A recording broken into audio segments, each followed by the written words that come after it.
Welcome, everybody, to the Snap Podcast. My name is Tyler Kluver, and let's consider this a personal audio journal of mine. A lot of rambling, a lot of random stuff, anything relevant in my personal life that has to do with health, fitness, diet, business, being an entrepreneur, and simply trying to unlock the avenues of personal growth that help me find the most happy, fulfilling, and free life that I can live. I hope that you guys can take something away from the show and maybe find some entertainment in it as well. Thank you so much for listening, and let's get to it.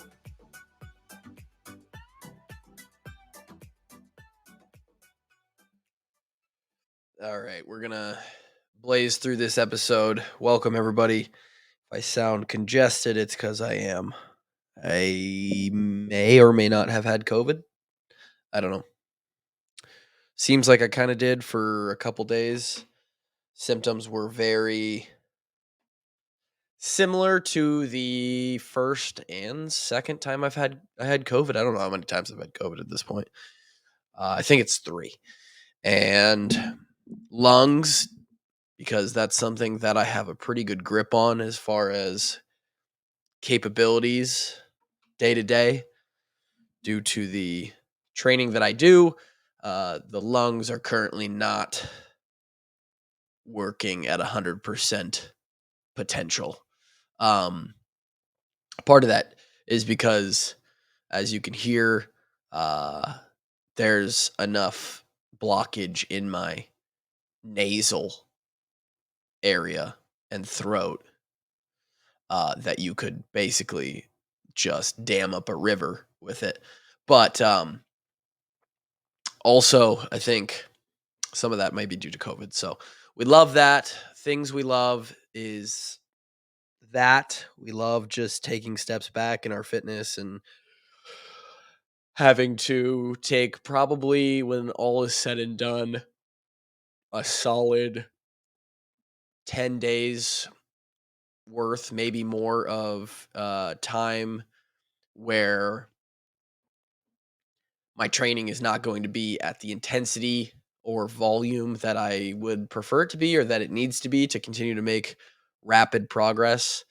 But there's nothing I can really do about it at this point. So we just got to roll with the punches and do as much as we can. Still woke up this morning, still sat on the rower, did 8 500-meter intervals. Felt like I was breathing through a straw. All good fun. So here we are. None of that has anything to do with this episode other than that's why I sound like I just smoked a cigarette. Today we are going to continue with the series, I guess. Last week we did 3 proteins that you should be including in your diet. Today we are going to do 3 carbs that you should be including into your diet. One of them is a little bit broad too. The other 2 are specific, but these are 3 carbs that 2 out of 3 I use pretty regularly. The other is just sort of a personal choice and kind of specific to me. We'll get there in a second. Carbs in general, before we get into these 3 individual food choices, carbs are a tricky nutrient, a tricky macronutrient. They have been demonized by a lot of people, a lot of media, a lot of content, a lot of diets and structures and nutritional approaches usually attack or go after the carbs. And that is not for all bad reasons. I would say out of the 3 macronutrients, proteins, carbs, and fats, which we will do next week, carbs are the easiest to get out of hand quickly when it comes to eating them. I don't think many of us have to sit there and think long and hard before you can come up with a food that is carb based, that in your head you say, oh shit, yeah, I could probably just eat that until I threw up. And the amount of calories that food would contain would be just way too many, right? It would not fit the uh inside of the daily caloric intake that you would be looking for if you know that number. Um they are satiety wise uh and how should I say this? The way that most carbs taste relative to proteins or relative to fats. And this isn't to say that fats and proteins aren't delicious, right? Because a ribeye steak is my favorite food, and that's comprised of two things: it's fats and proteins. It doesn't have a carb in it. But the signals that carb foods send to your brain and stomach are not much different, but they are significantly uh, less advantageous than the ones that protein or fats will send. Meaning, when I go to eat ice cream, there's not a lot of signal to my brain when I'm eating ice cream, no matter how much I eat, right? Unless I'm just I'd have to get into like a gallon worth of ice cream before I start to feel full on ice cream, right? Relative to other food, you could eat the same amount of volume, and maybe a protein or a leafy vegetable or something else at a certain volume amount would start to say to your stomach, all right, I'm good, I'm full. We talked about last week how if you were to try and eat 600 calories worth of chicken breast, the satiety signals and the taste factor and how much it's telling you to eat more of that said food, um, you would feel so crazy full on 3, 4, 500 grams of just pure chicken breast versus you eat 3, 4, 500 gram calories of ice cream and you're just going to be getting started, right? So carbs are tricky for that reason, and for the reason of because the way our society has evolved and the way that well, to be frank, the way to make the most money is to make super cheap processed food that can last a long time. Carbs happen to be, at least they found a way to make carbs in those forms of foods, and they're just not good. Um, Generally, the processed ones, and the carbs that aren't as processed, the ones some of the few that we'll talk about, even then, again, they are um, you know, the way that it boils down to this. I'm so fucking bad at this. So many more podcasts you could listen to about carbs than this one.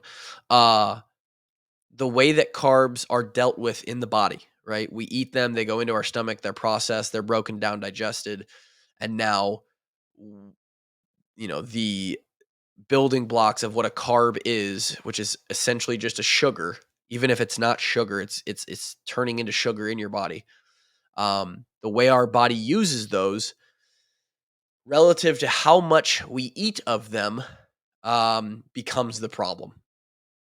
Carbs are, out of the three nutrients, proteins, fats, carbs, they are the non essential, meaning we can cut carbs out of our diet. And as long as you get enough, uh, and it would take an adjustment period for most people because we are currently eating carbs, most of us, but we could eat enough protein and fat to have a high enough caloric intake daily to where we could function just fine as a human. Protein we need as a building block to recovery and repair to all the damage that our body takes just living each and every day. Muscles, hair, nails, skin, bones, uh, tendons, organs, all of those require muscle. All of those require protein to continue to create healthy new cells on their, because our cells recycle themselves and make anew every so often. We require protein for that. Fats, on the other hand, those are also essential um, for a lot of reasons in the brain. A lot of the structures in our brain are encapsulated in a fatty layer that requires dietary fat that our body uses for that. And also a ton of hormone regulation inside our body. Our thyroid um, has a lot to do with that. There's so many things hormone related that fats are super important for. Carbs, on the other hand, are simply an energy source, one of three. And the more carbs that we get eventually in our body, our liver stores glucose, our muscles can store glucose. But at some point, the glucose of which carbs are converted to in the body is going to be, there's going to be too much. And our body has to put that somewhere. And we store it as body fat. And that is why carbs are sort of the demonized, Atkins, um, what's the other one? Oh, Atkins, keto, all of the diets that say low carb or no carb. That is why they're cutting out that specific nutrient is for that reason. Now, for most people, if you are a generally healthy individual, even for someone who's not healthy, but is trying to be, you're active, you're being cognizant of the total calories you're eating each day, you are exercising on a regular basis, and that's a big part of this. Carbs are probably recommended to a certain amount.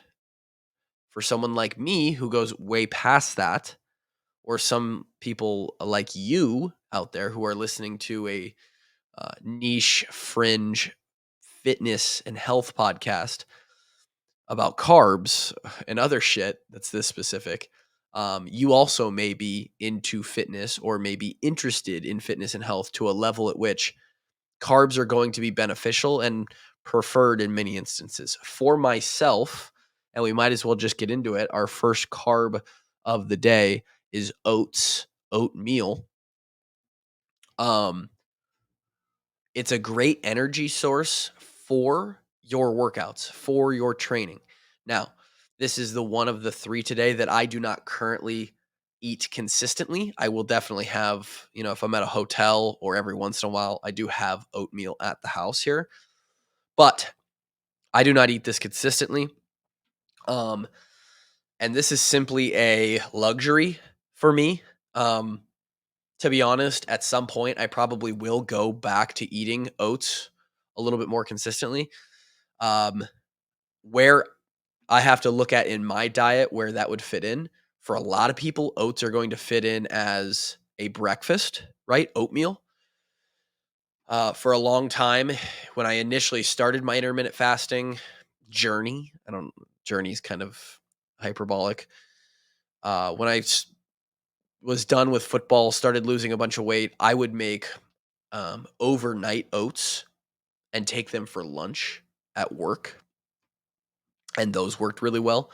Um, they are really, really filling for not a ton of calories, but they are still a good carb, and can give you that good sort of sustained energy without being too overly processed or sugary. Now, there's definitely some oatmeals that you can find that are that way. But I do not currently eat oatmeal because um, in its spot, essentially, where it would fit, I eat a peanut butter and jelly sandwich. And that is because the peanut butter and jelly, for how much it fills me up, I can get twice as many calories. And I enjoy a peanut butter and jelly taste wise a little bit more than I do oatmeal. And because of how much I work out, I actually have the need for more calories than oatmeal is going to give me relative to how much it's going to fill me up in the morning. So, eggs in the morning and oatmeal will someday be my go to. Right now, it's eggs and a peanut butter and jelly sandwich. But oats are an incredible source of carbs. They are pretty darn tasty. I mean, you just buy yourself a box of Quaker oatmeal, fucking cinnamon, whatever it's, the good maple brown sugar oatmeal, right? They figured it out. Tastes pretty good. And that can get you started in the morning for, I don't know, a packet might be 220 calories, 240 calories, and you'll be full. Like eat a packet of oatmeal, let it sit for a second. You will be filled up. That's number 1. Number 2, and this one's broader, right? This is broad, but fruit. Fruit is a carb. I think a lot of people out there who aren't really keyed in, even someone like me or other people who know that everything has to fit into a protein, fat, or carb, one of those 3, people still sort of think of fruits and vegetables as their own thing, when in reality they are all carbs. It's kind of funny. Carbs are the demonized macronutrient. However, fruits and vegetables, often thought to be some of the best foods on earth, best bang for your buck, and I agree, fit into the carb category. Um, so fruits, I would dial this down even further to berries if we're going to try and be specific. I don't think I really have to be specific because it's my podcast and I can do whatever the hell I want to do. But if I were to suggest fruits for you to eat, and my personal preference, it's blackberries, raspberries, strawberries, blueberries.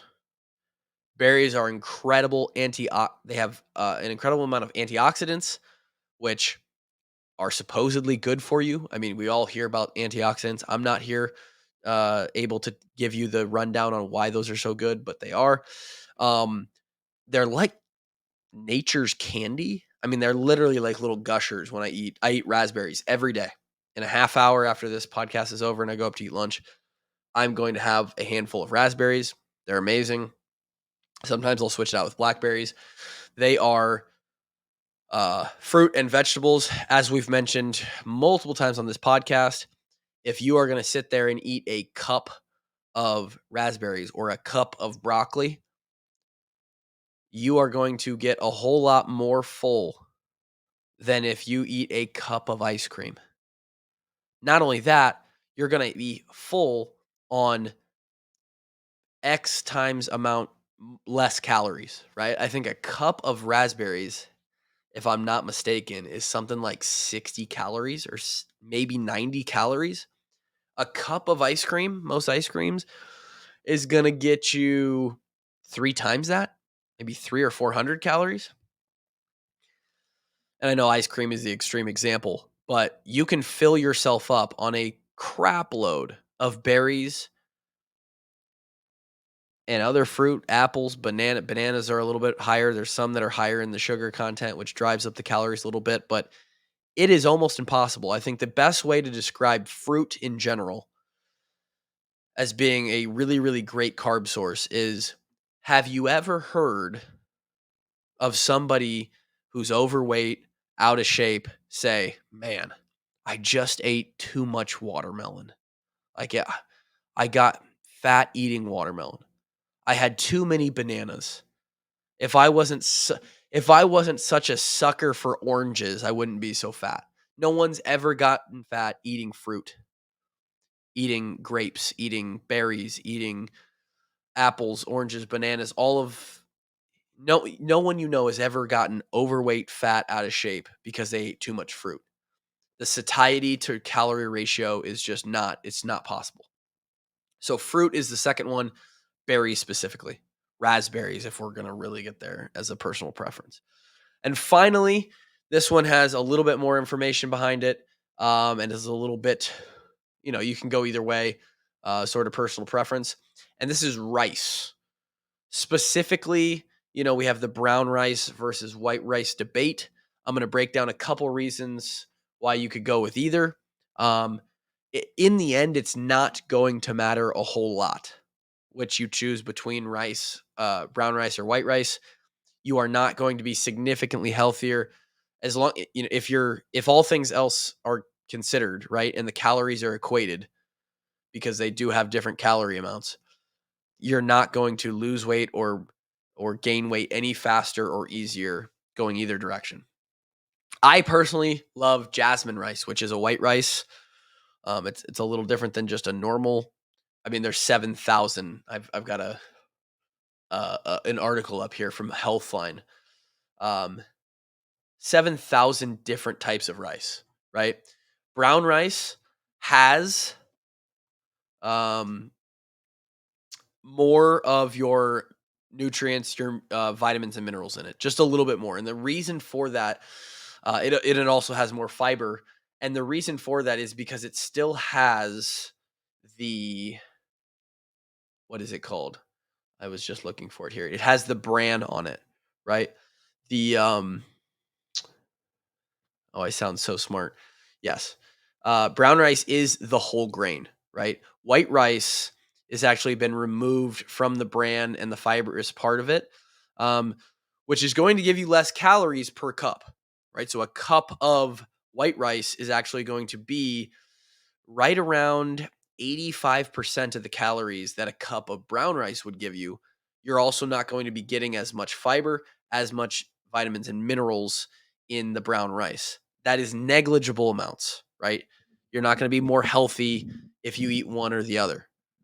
Calories equated. I prefer the white rice. I find it a little bit tastier for the things that I eat it with. But rice is an incredible it's going to be better than bread. It's going to be better than pasta. Rice is probably your go-to if you want a large portion side dish.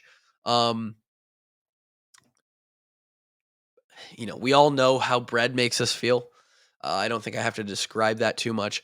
Pasta can be very heavy hitting as well. You're less likely, again, sort of like no one's ever gotten fat on fruit. You're less likely to hear somebody say, "Wow, rice just kills me. I just feel like that's post Thanksgiving or post holiday meal coma." Very rarely are you going to hear people um, in that state because they ate too much rice, right? It's just the healthier alternative. I personally think that it fills you up a lot faster per calorie versus a bread versus a pasta. I think that has a lot to do with it. It's versatile. It can go with a whole bunch of different things.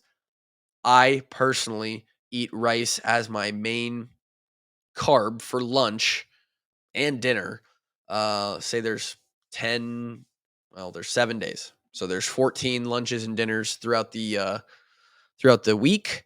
I probably have rice as my main carb at least half, sometimes up to 10 of those meals. Um, you can make a crap load of it at a time. I literally make 4 days worth. Um, White rice is going to have it's higher on the glycemic index ranking, which means it's going to spike the blood sugar a little bit if you're going to really get into the weeds here. Um, but if you can make white rice, cool it down, put it in the refrigerator, and then when you go back to reheat it a few days later, for some reason that cooling process actually lowers the GI rating uh, back down to about where brown rice sits. So other than that initial meal, if you're making a large portion, the GI is about the same. Um, it's a really, really good carb. It's not going to upset your stomach. I personally work out on it great. It's a great fuel. I think it's a great all around food. So, those are your 3 carbs to consider adding in to your diet on a consistent basis: oats/oatmeal, fruits, specifically berries, and rice, either brown or white, doesn't really matter. Hopefully, something in those 24 minutes that I just went through sparked something in you. You learned something, it made you think about something. Um, Reach out to me if you have any questions, comments, concerns. You hate the podcast, you love the podcast, all that good stuff. Next week will be the last of this series. It will be fats. There are not a ton of fats out there that you can just eat in solidarity. So, should be an interesting episode. Until then, have a great week. We'll talk next time. Peace.